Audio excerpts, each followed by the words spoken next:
Hello, everyone.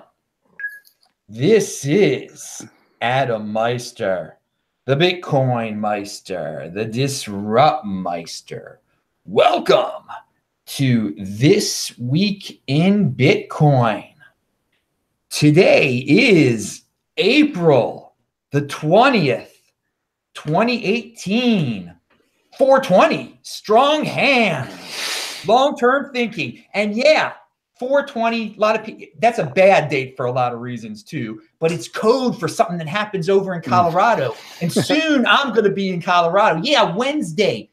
Michael Krieger, who's on the show right now, he's also going to be in Denver. We're going to be speaking there. Check out the links below to come to the conference in Denver that the World Crypto Network or whoever is putting on. All sorts of personalities are going to be there.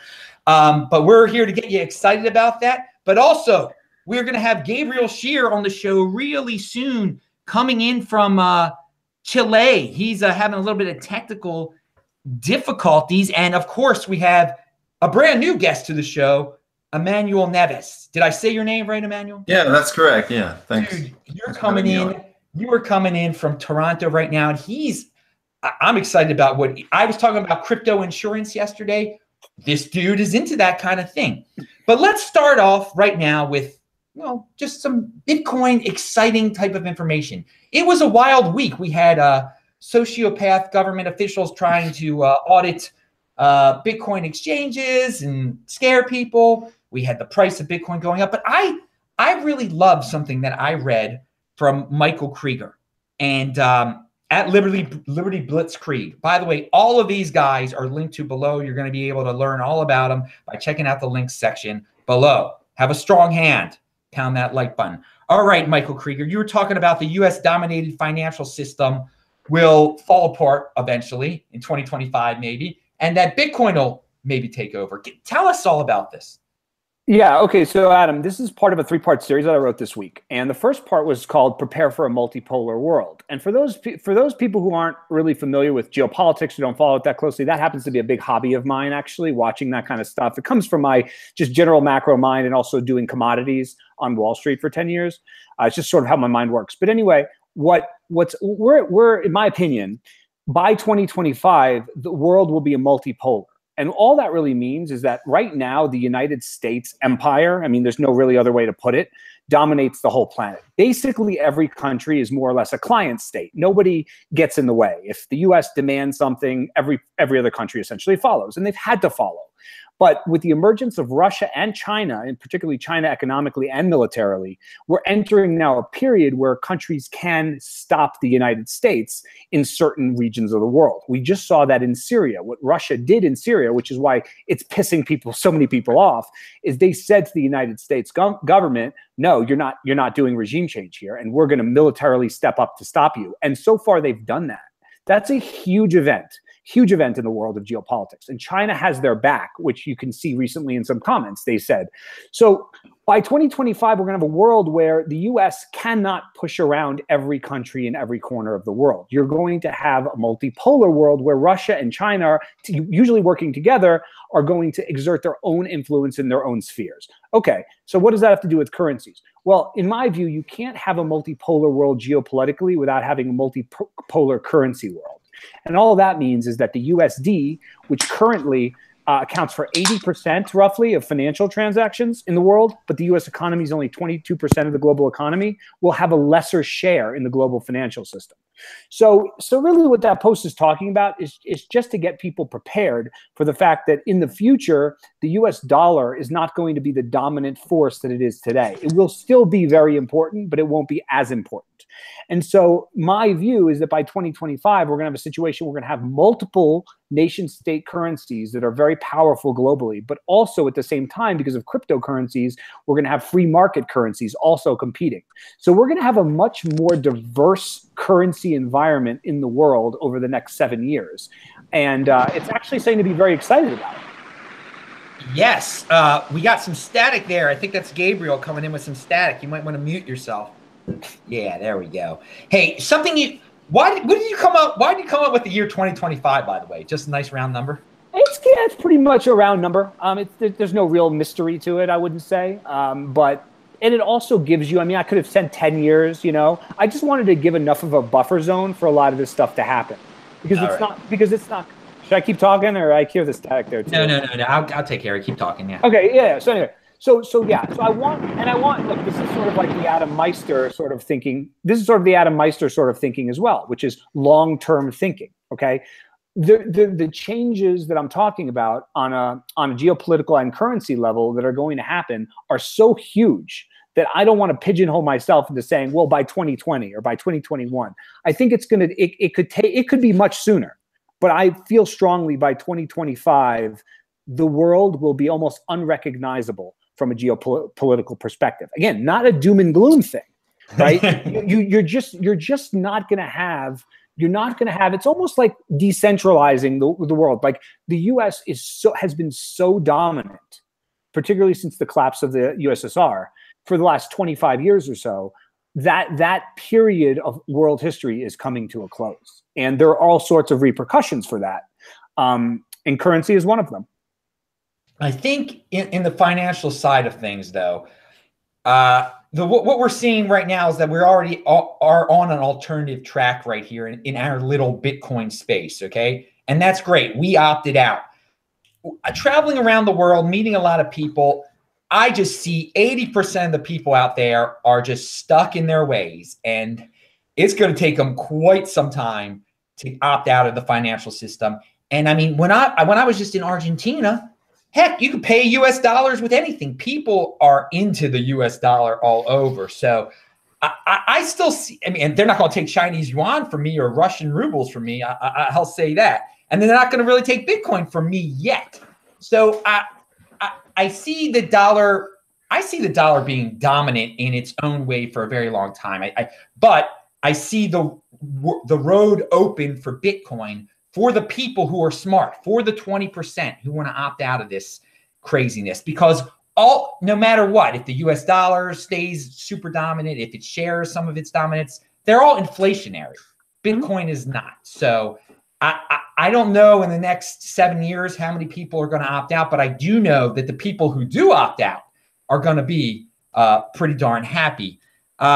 Emanuel, do you have any opinion on all of this that we've been talking about? Yeah. So it's interesting because you mentioned like the 20% of people who, you know, are smart or educated, and it's always going to be like that when, you know, we've had this system of fiat currency for over 100 years now. Like if you look at it, with the government, you know, takes responsibility for creating money on behalf of all the people, and people have just kind of come to see that as the way things are, and they don't, you know, people don't have historical perspective in general, and they don't, you know, find the average guy on the street and ask him, you know, what makes money valuable and where it comes from, and they don't have a clue. So I think for the people who, you know, are knowledgeable about these things, then they can find out, well, what the problems are with central banking, with you know, having the government control your currency and be able to inflate its value away. For other people, you know, who don't know maybe the theory of it, it's going to come to, you know, they're going to see their purchasing power go down pretty significantly, you know, until they decide, well, okay, I better switch over to something else, which is what they're doing in Argentina, right? Like in Argentina, they have crazy inflation rates. And so the US dollar is better. It's better money than the Argentinian peso, I think, if that's what they're using there. And but you know, when the US dollar starts to not do so good, when you know, when you start to get competition on the world stage, or maybe, you know, some kind of debt crisis, then I think you'll see people starting to switch over to free market alternatives like Bitcoin. Yes. Gabriel, do you hear us? And if you do, you unmute yourself, because I muted you and I can't unmute you right now. Yeah, we're having a little teeny bit of technical difficulty here. Oh, there. All right. Yeah, you got some static there, man. But you hear it? Oh, Jesus. No, wait. Just no cursing, remember? Yeah. That's not a curse. That's a problem with Jesus, buddy. Yeah, you're real staticky. Okay. Check one. Oh, there you are. Okay. It was the mic in these earbuds. All right. All right, dude. Do you have thoughts on this topic? Oh man, yeah. first of all, apologies for the setup here and joining late and everything. You ever have one of those days where your whole studio goes to shit all at once? Oh, whoa, cursing! Remember. Yes, we do have those days. We do. Okay.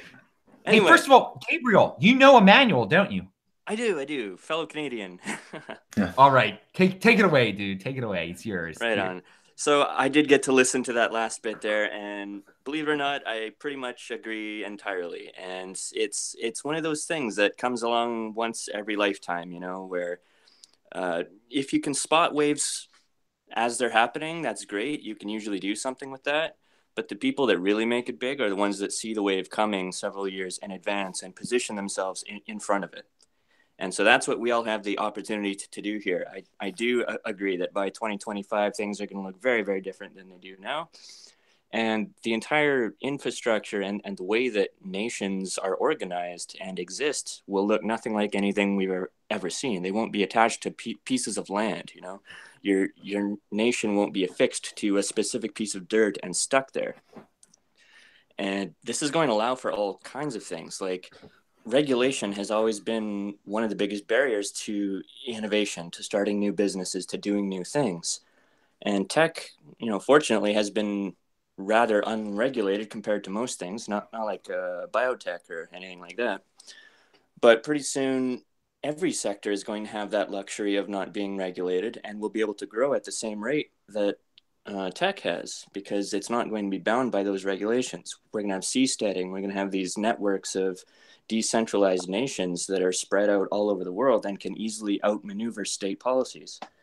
So buckle up. And dude, you are segueing into Fort Galt here, man. You're forcing me to do this early. So virtual Galt. Everyone, Gabriel, explain what you're doing down there in Chile. All right, well, this is sort of taking on the physical aspect of this decentralization that we've seen online. Like, on the internet, we all appreciate things like Facebook and email and all these technologies that have allowed us to find each other easily and quickly and build online tribes. But we've been kind of lacking in the physical interface side of things. So what we've been trying to do is sort of build something like that in the physical world, modeled after sort of like the Freemason lodge concept, you know, how they have a lodge in every town, basically. And if you're a member of the group, then you can count on the fact that no matter what town you show up in as you're traveling, you have friends there waiting for you that can hook you up with jobs and show you all the cool spots and help you find a place to live and all that kind of stuff. So we're trying to take those steps in kind of molding and bringing together this online paradigm with the physical world to provide a physical infrastructure to help these new nation systems come into being. There are a lot of, well, not a lot yet, but there are other projects like the Seasteading Institute and things like that that are taking their own approach at the same problem through slightly different manners. And I think that with all of us taking our own approach at it, we can create a lot of different parallel models, and the free market can all just kind of sort it out. And in 20 years, we're going to see all kinds of interesting experiments coming into fruition. And hopefully there's something out there for everyone. Because as it is right now, you're born into a country and you're kind of stuck there. You can kind of pick and choose between other countries, but they're all kind of the same when you get right down to it. So by offering all these different options, hopefully people will be able to find their tribe and find the place that suits them best and actually suits the way that they want to live. Well, explain us specifically what Fort Galt is, though. You know, you're building it up. There's been progress down there, correct? Oh, we're pouring concrete right now. It is a physical small town. It's a startup town that we're building here in Chile. And the idea is to use it as a proof of concept, to kind of demonstrate the model and then replicate it elsewhere, all over the world, and build a network of these types of places. Some of them might have themes. Some of them might cater towards specific markets, like maybe one might be built in one country and is geared towards retirees, or maybe one will be built somewhere else that will be geared towards tech startups. And the idea is to just kind of create a template that other people can use in building similar communities. And then we'll network them together as they are created and develop that same sort of Freemason type network that people can use. Oh man, you're saying Freemason. All those conspiracy lunatics out there are going to start screaming out there. You doom porners, don't start with me here. Gabriel is a real dude doing some good things. All right. Well, libertarian, we've got some libertarian-like minds here. I don't want to classify anyone here. But Krieger, what do you think about all this type of thing? I'm so glad you asked, because this has been occupying my thought process for a really long time now. And last year in particular, I wrote a lot of posts about it, particularly because of what was happening in Catalonia and the status quo response to a people sort of just being like, look, we want to do our own thing. Let's have a vote on it. And the oppressive and aggressive way that the EU and Spain came down on them for just wanting to have a vote really should be a wake-up call to everyone in the world that what Gabriel said is so true. We have no choice. We're sort of born into our circumstances. And then we, look, maybe I think, the Constitution of the United States is great, even though we don't really use it anymore, which we should. But I never had that choice, right? I mean, almost feel like that's exactly where we need to go. We need to go to a world of organizing human affairs where each individual is very much comfortable with how the governance structure that they're living under. No matter what that might be. Maybe for me, it's something different from what it would be from Gabriel or Emanuel or Adam. And that's okay. As long as it's voluntary and you're good with it, that's fine. But I think this concept is really fascinating what he's trying to do in Chile. And it brings up what I agree, and I'm just going to take it a step further. We're going to have people that are sort of straddling the two as well. So, for example, there are going to be people that want to live physically amongst people that think ideologically very much like them in every way, plus be Bitcoiners and stuff. And then there's probably people like me, which could straddle worlds, right? So for example, I really like living where I live. Like I love Boulder, Colorado. It's a great little city. Plenty of people don't agree with, a lot of stuff I think, but generally speaking, I like, how things are done here. At the same time, though, I don't like how the monetary system of the United States works. So I've joined the Bitcoin community. And so I think that's where we're going. I think it's going to be interesting to figure out how to do it, because this is a key thing, physical and then virtual. What we found with Bitcoin is it's somewhat easy once the protocol was established for us to find each other and for us to voluntarily say, okay, well, this fits into what I believe and I'm going to join this community. And now globally, like, look what we're doing, like Chile, Canada, Colorado. I don't know where you're at these days, Meister, but we're all joined in this passion for Bitcoin for very, very specific reasons of principle and what underlies the protocol. And so we've done that with monetary and we've done it globally. But how can we transfer that to other things? Because there's more things in life, right? And a day-to-day life that people live than just the money system. And so applying the principles of Bitcoin to all human affairs, and by that I would say decentralization, voluntarism, and open source is a huge, for me, is a mission. That's what I want to see. By the time I go off into the sunset, right, to the next whatever realm, I want to see a world where people are living how they want to live by choice. You tied it all together there, straddling both worlds. Yes, I very, very well put there. Emanuel, any thoughts? Yeah, so I don't know if you guys are familiar with this concept of free private cities, but basically, my favorite state, if I can say that, if you can like a government like that, but it's always been Liechtenstein. And if you look at Liechtenstein, it's a very small principality in the middle of Europe, completely landlocked, with a population, if I'm not mistaken, like under 100,000 people who live there. But it's so small that, just like in the Holy Roman Empire, when you had all these, like, you had thousands of principalities everywhere, and all the different rulers basically had to compete with each other to provide kind of the most appealing, let's say, governance system, like the laws that made the most sense, the lowest taxes, the easiest place to do business, because anyone, who was a free person, of course, in the medieval times, not perfect, but everyone who was free could just pick up their stuff, pick up their gold, move, 5 miles away, and they would be under a different government.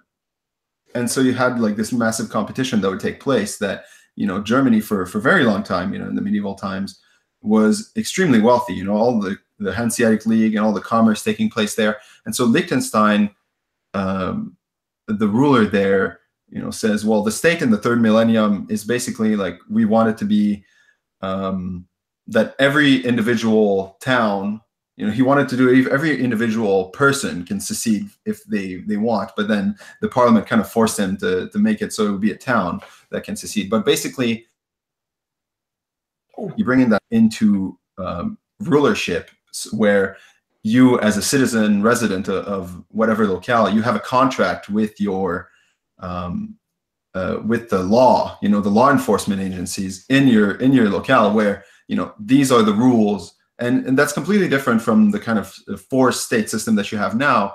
And I'm really interested to see like what we can do with that, where people can decide, you know, what rules do I want to have in my community? What kind of, and then there's hard limits on that because of the contractual based nature of that. And we can use, I think we can use Bitcoin to, you know, maybe bribe governments into like leasing us part of their land, you know, using it for those purposes.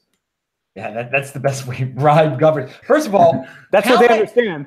Pound that like button, people, if you love how Liechtenstein just got brought up on this show. That was unpredictable. But you know what? They're one of the per capita, aren't they one of the wealthiest countries on earth? Are they? You know, per person. Yeah. And I've heard things about Bitcoin coming from there too. There was some Bitcoin related story. All right. Yeah, it is.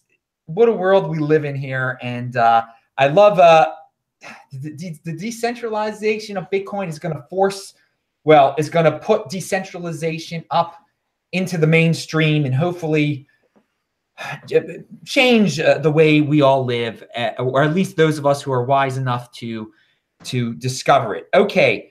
So we're gonna move on from the country-specific stuff right now, and well, actually, we're gonna get back to one government-related topic, and that was the New York Attorney General.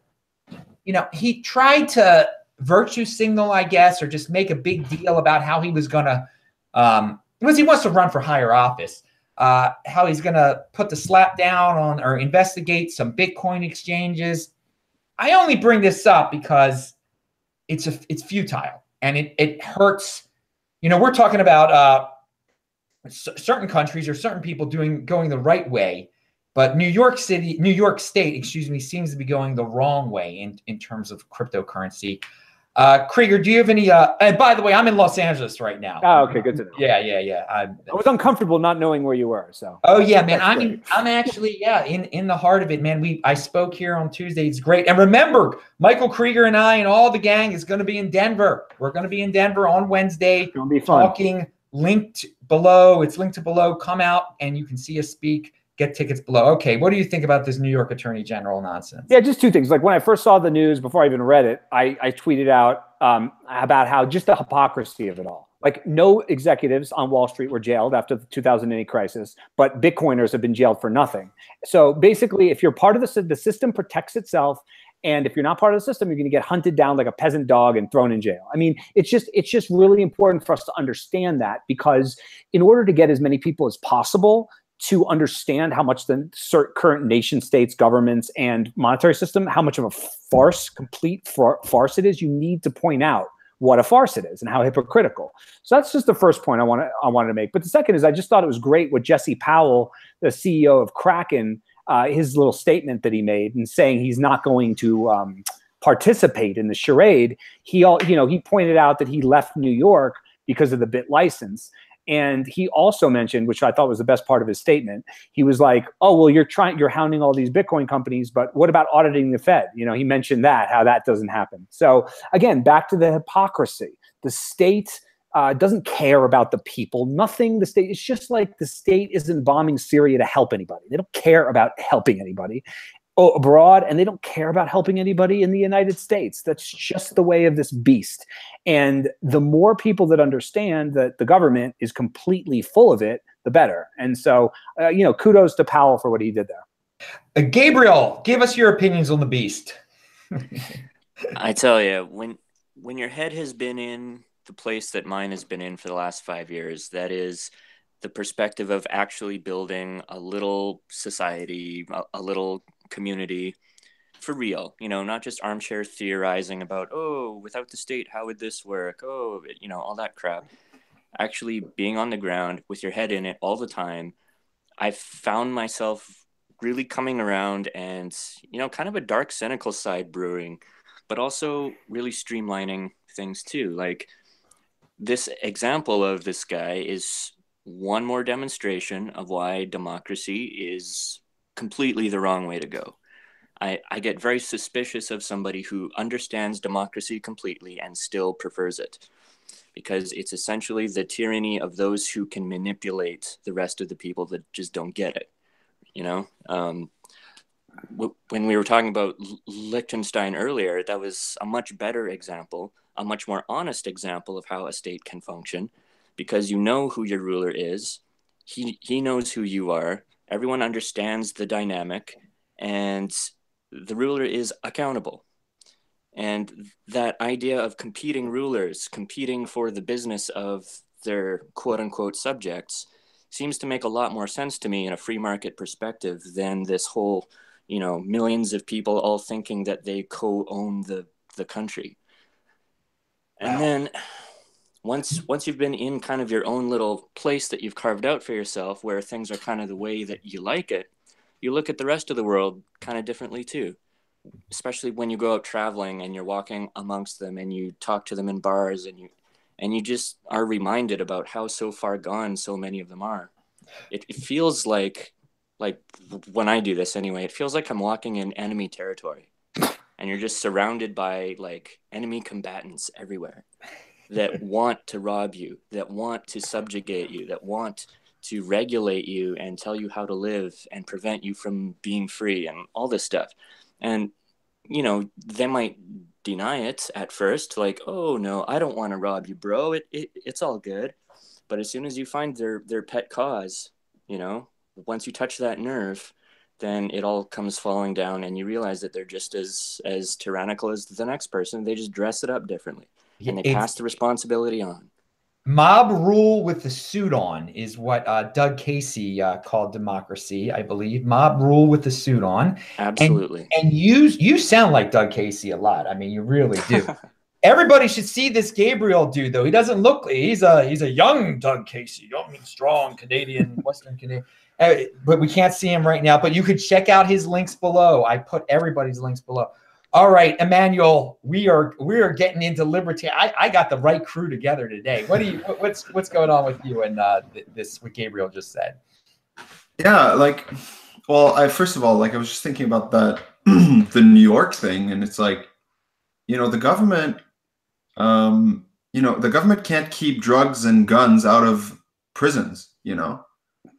So and then they think like they're gonna prevent, you know, I don't know how many people live in New York, like 30 million, you know, people from, you know, transacting with each other to get into Bitcoin. Like, it's just there's just no way. Like, the most that they could do is, you know, make it kind of inconvenient for people, so that technology has to be built to make like exchanges decentralized and private and so on. But ultimately, they can't stop it. Like, and they can't ever stop.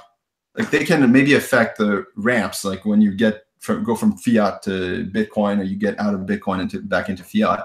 But they can't ever shut down Bitcoin. They can't ever change its monetary policy. They can't ever prevent transactions from taking place on the Bitcoin network. And I think maybe it's just like their high time preference of these politicians. You know, they're only thinking of the next election cycle, but it doesn't seem like they understand that it's fundamentally like threatening their power. Like, just the sound money aspect of it, that transactions can take place without consent from the government. But they don't get it. I don't think they get it, and I think that's really good for us for now. Because you would see a lot more threats like that if they understood that, you know, they can lose their ability to inflate your money away. I agree. This attorney general is a short-term thinker. He doesn't understand it. He's just in it to get to higher office. And I agree that most people in government who talk about this are just virtue signaling and trying to say, oh, it's drug dealers. and they have no clue. And it's great that they have no clue because, well, first of all, Bitcoin doesn't care, but things will be able to progress among the people who do know and do understand. Well, and these I mean, sure, these clueless people make their announcements, their press releases, but they can't do anything right now, and that's a cool thing. Before anyone else have anything to say about this New York thing before we wrap that out? Oh, all right. I want to talk about privacy real quick, because privacy has been in the news, and it relates to cryptocurrency, obviously, also. Matt Odell is a great Twitter guy out there. And this is about personal responsibility too. Personal responsibility, by the way, is the new counterculture, I say. And it's been an underlying theme throughout everything that we've talked about on this show today too. I mean, you got to take care of yourself. You can't rely on the government to take care of you, but 80% of the people really do. But anyway, Matt Odell says this: we live in a world where people go out of their way to pay Amazon/Google to wiretap their houses and then brag about how cool it is. Stop being so naive, people. Your privacy is in your own hands. Privacy is mostly a user problem. Users need to value it first, and they don't. Michael Krieger, what do you think about that? Yeah, so it makes me think about something I've been saying for a while now, which I'm going to repeat. I don't even know if I said it on the show earlier, but the three things I constantly say about Bitcoin: decentralization, voluntarism, and open source. And so in this way, I want to talk about the open source part. And I think this is one of the things that humans should demand, right? I'm not talking about the government, making the government enforce it, but I'm saying we as human beings should look at Facebook and Twitter and whatever, all these, Google, and say, okay, well, Facebook in particular, right? What the heck are they doing with those algorithms? I mean, who knows what those algorithms are doing? And in every single way, how they're tracking you, monetizing you, censoring you, who the heck knows? And do we really need a Facebook for social media? I mean, can we not build something based on open source code where we know what's going on, where we know if there is censorship? I mean, it's a black box. I think it is actually a form of mental insanity that we as human beings accept Facebook. And people are completely addicted to it. So for me, the future of social media would be the code would be open, and that's what everyone should be using. And I don't see how we're not demanding that as people. But look, this is part of why I call Bitcoin the most important red pill ever in the history of humanity, is because if you understand what Bitcoin really is, and as you guys mentioned earlier, you alluded to the fact that these bureaucrats have no idea what it really means, which is good, which I agree. Because if you really knew what it meant, you'd understand how much the world can change.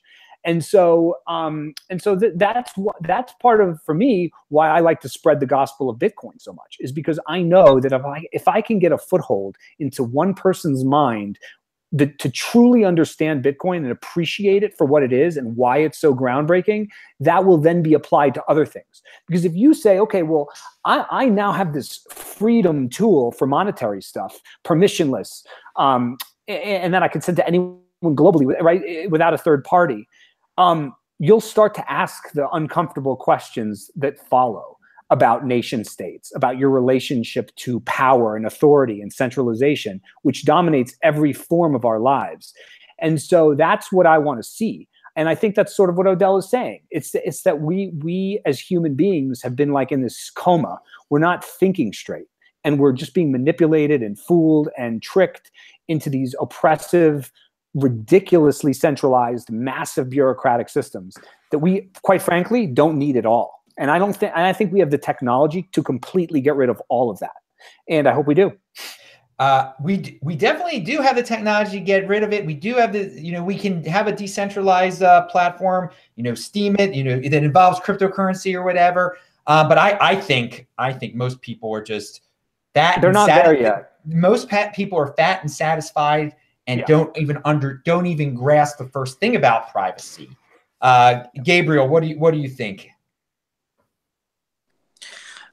I like what he said quite a bit earlier about having a foot in both worlds and kind of straddling them, because there's a lot to be said for that. When you have when you have your freedom and you're voluntarily going back into the matrix, right? It's like you have powers. It's like you have a confidence and a sense that you're okay, and that you have a support system, and that the beast can't really hurt you while you're in there playing with it, because you can always step back and you're not going to get hopelessly burned. And so I think a lot of us have this opportunity as these parallel systems are built, whether you're living on a seastead or if you're at a place like mine or whatever, you can go back into the world and arbitrage between different states, because they all have different pros and cons. You can take advantage of some freedoms, you can avoid other liabilities. And we move a lot faster than the state can stop us. So like, for instance, in Chile right now, just a few days ago, Scotiabank came out and said, oh, we're going to close down the accounts of any Bitcoin exchanges that try to use our bank. And this is in cooperation with two other major banks that did the same thing. So essentially, the Bitcoin exchanges in Chile right now cannot function. That is to say, you can exchange on them, but you can't cash out for Chilean pesos. So they're still holding out hope that they can negotiate with the banks and come together and work out a deal and stuff like that. But ultimately, I think what they're going to have to do is adopt more of the German model, where the exchange simply matches up buyers with sellers, and the money goes between accounts that way, rather than having to go through a centralized exchange bank account. But anyway, like, these exchanges have been operating for several years now, ever since we first came down to Chile, and the banks are only deciding to do something now. Like, they've been spending the last few years trying to figure out what Bitcoin even is, and it's taken them this long to say, oh, it's actually kind of scary. People do, they buy drugs with it or whatever, so we should probably ban it. Like, just the snail's pace at which they respond to things shows that we have this edge, how quickly we can move. Like, how quickly can we set up a new base? How quickly can we move? How quickly can we arbitrage and just stay ahead of their ability to hold us back? I think there's an unlimited amount of opportunities when you start to see things that way, and we're going to take advantage of all of them. Dude, I like how you brought up the Chilean factor here. I was going to ask you what's going on in Bitcoin in Chile, and you read my mind. You took care of that there. Emanuel, what are your thoughts on privacy? Are most people, they don't care about privacy? Is this a big issue? So I think, like, I always like to think about how time preference plays into these kinds of things. So I think privacy is very important. But to understand that, I think you have to look at beyond, like, oh, I'm enjoying Facebook in the moment. Look at this. I'm posting. I'm getting likes. Like, this is great. But then you have to think, well, but, what could be the effect, further down the line of me giving all this data to these people that I'm supposed to trust, right? And we have no reason to trust these guys, right, that are running Facebook. So I think people think about the present and present enjoyment much more than they think about future risks, like what that's going to lead to in the future. And I think fiat currency has a lot to do with that, where you're encouraged to consume in the moment and to not invest, because of inflation, because of low interest rates. And so I think even if none of the technology of Bitcoin can, like, directly lead to more privacy, I think that just the fact that you can have a money that is not constantly being manipulated by governments, that goes up in value with time, I think you start to see, well, maybe I should start, I think everybody here has had that. Like, you have your Bitcoin and you're like, oh, well, you're going to go buy a bar of chocolate and you say, oh, well, but I could buy a little bit of Bitcoin instead of this chocolate right now. And I think you can have that with, all kinds of things, including privacy, where you're going to see, well, sure, there's upfront costs of, changing platforms and setting up encryption and all of these kinds of things. But in the long term, I'm in control of my information, and you never know how these other guys are going to want to use your data, right? So I think people start to understand that when the incentives are right. Long-term thinking, people. Think long-term. That's that a lot of people aren't thinking long-term when it comes to privacy and what type of information you're giving away. Personal responsibility, though. Now, speaking of personal responsibility, the other day in Los Angeles, I was asked about insurance. Oh, is my Trezor insured? And I said, you know what? No, it isn't. You're taking, you're putting your Bitcoin in your Trezor. It's your personal responsibility to keep track of everything. If you lose it, no one's there to bail you out. But I see this is a growing space we're in, cryptocurrency and Bitcoin. And no one has really stepped to the plate when it comes to insurance yet. And I was contacted by Emanuel's partner in a business. And when he heard me say the word insurance, when I brought it up on yesterday's show, talking about what happened in Los Angeles. So Emanuel, you've got a company that's going to be involved with insurance and cryptocurrency. You're trying to tie them together. And I think, just talk about it a little bit, because I think this is a big, a growing, it'll be large one day. We don't have insurance players yet in the cryptocurrency. I don't know how it's all going to work one day, but you're on the ground floor here and you're trying to experiment. So what's going on? Right. So if you understand Bitcoin, and you understand the way money works, I think you can make a reasonable prediction that in the future, as time goes on, Bitcoin is very likely, unless there's some kind of catastrophic failure that we can't predict, Bitcoin is very likely to become, the unit of account, like the main money in the world economy and the way that things are measured. So, houses will be not priced in dollars in the future, but, priced in Bitcoin. And when you look at it that way, then you can figure out, well, people are going to be demanding all their services to be denominated in Bitcoin at some point. And what we're interested in is, to start with, life insurance. So life insurance it's a very useful product. It's something that works. It's all, it's all based on math and statistics. And it's quite a recent invention, from the Industrial Revolution, basically. But I think today you lose a lot of value that you wouldn't, like if you had sound money, it would make a lot more sense. Because imagine that you're buying a $1 million life insurance policy and you're paying your premiums for that, and you have a 10-year term. Now, at the end of the 10 years, if you have $1 million policy, in terms of actual purchasing power, that's gone down very significantly. Like you've lost half of the value almost of your $1 million initially. And I think for that reason, that is discouraging people to think about the future, think about setting that up so that if the unthinkable happens, your loved ones are protected. But I think if we can bring in Bitcoin and make everything denominated in Bitcoin early, or earlier than maybe most people are ready for, but early enough that we can be like the first to do it, then I think that can really change things, and we can attract people who maybe otherwise they wouldn't get life insurance, but now that they know the value of the money is going up, then I think it can start to make a lot more sense for people.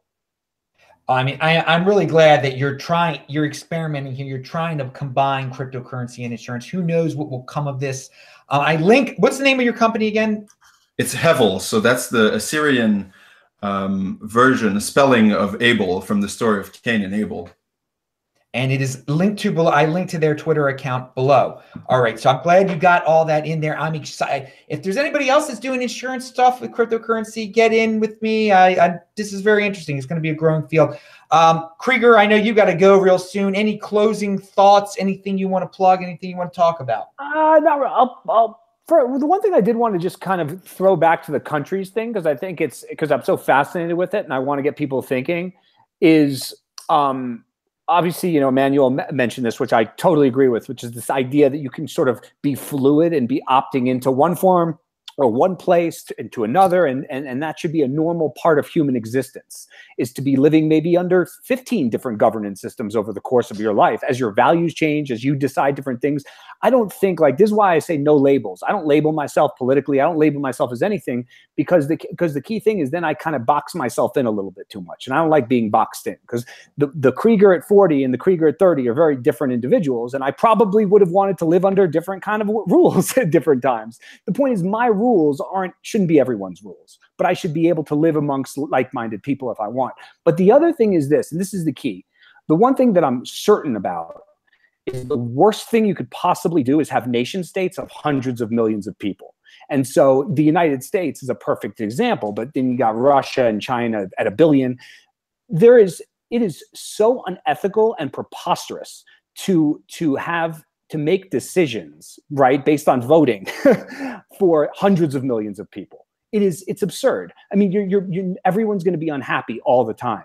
So I think that was an interesting point with Liechtenstein being brought up because the size issue. And I think this is the key. I genuinely believe that as human beings, there's a size of community where governance is optimal, right? Where it works. And I don't know if that's 100,000 or 200,000, but it's not 100 million. You know what I mean? So I think we really need to be thinking about this.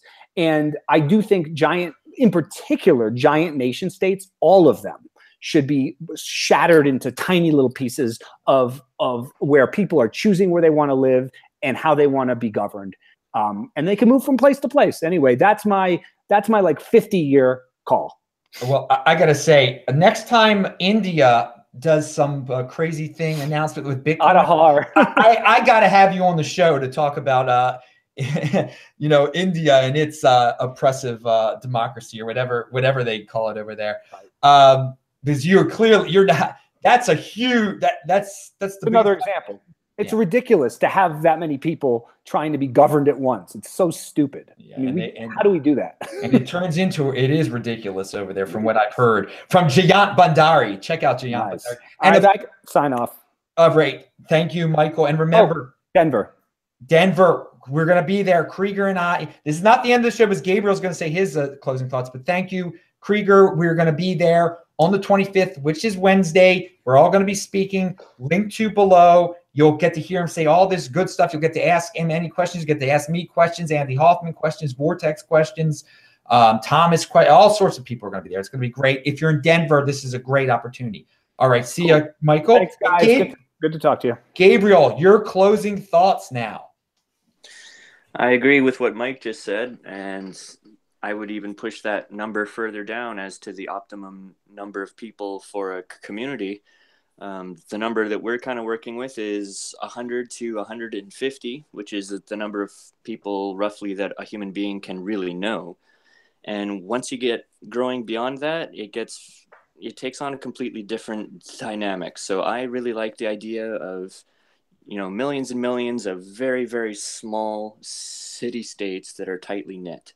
And with that, we can travel between cities. We can learn from other parallel experiences. We can trade from them because they'll specialize in producing different things that we lack.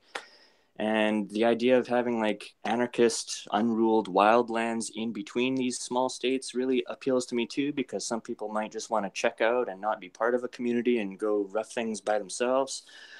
So that's kind of the dreamland that I aspire to, but I also am realistic and, I accept that I'm not going to see that world in my lifetime unless it's virtually developed and it's like an online matrix type deal. So in the meantime, with this limited amount of time I have to do what I can, I just work towards that and see if I can carve out a little slice of the world to look like I think it should be. And in the words of Jordan Peterson, just clean my room, Oh, baby, that's a great conclusion. I did want to say one thing. God, now it's all Canadians. We're talking about a Canadian, and I got 2 Canadians here. Oh, my God. I'm not a Blue Jays fan. All right, so go Orioles. So let me say one thing. The statist, you have now when you encounter a statist at a bar, that's what you were saying before. You're like, oh, my God, enemy combatant. I mean, let me tell you people out there, I have also opted out of the traditional statist world. I travel all around. I talk about Bitcoin, and I got to tell you all, I agree with what Gabriel said. Like when you're talking to people who are in the matrix still, it's unbelievable. You're like, are these people foolish? I mean, what is good? And some of these, some people are like people I've known from the past, and now I encountered them with this new mindset, and it's amazing. So I encourage everyone watching this, take your steps to opt out of this paradigm, and whether it be through Bitcoin, whether it be through traveling down to Chile and joining Gabriel, or just traveling all around. I mean, you see the world totally different. And it's a great experience. It increases your, I'm not going to say it increases your IQ, but it increases your experience level and your knowledge level. Let's put it that way. So Gabriel, any thoughts on that real quick?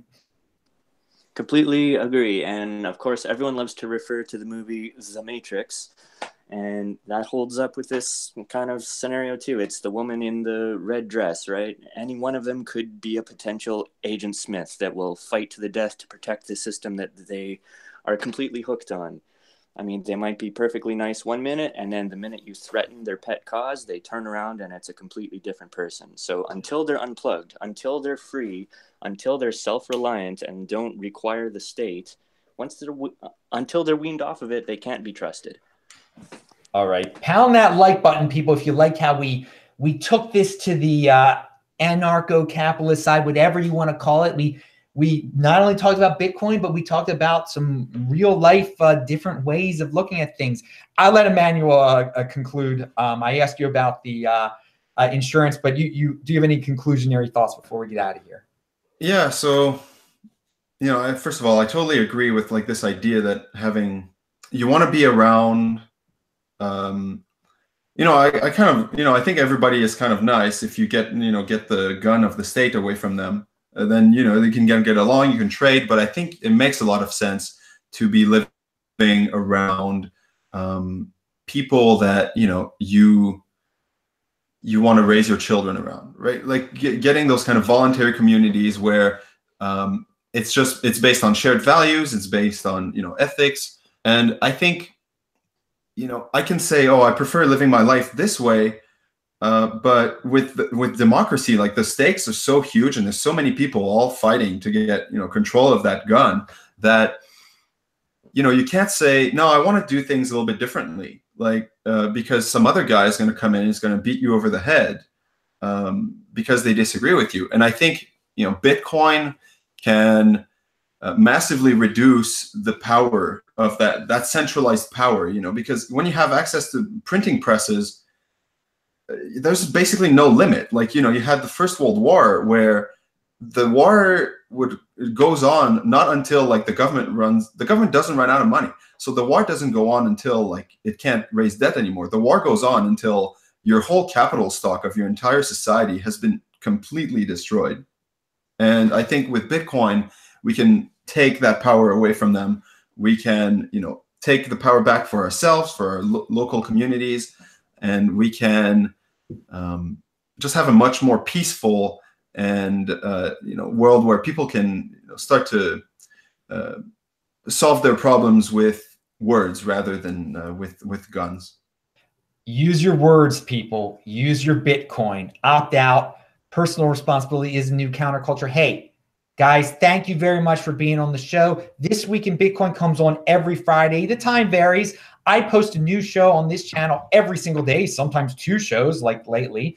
And again, I'll be in Denver with Krieger and everybody on Wednesday. So check that out, link to below. And tomorrow's show is the Beyond Bitcoin show. We talk more, get into stuff like this and health stuff. And it's more than just Bitcoin, but I like how this show developed today. You guys were great.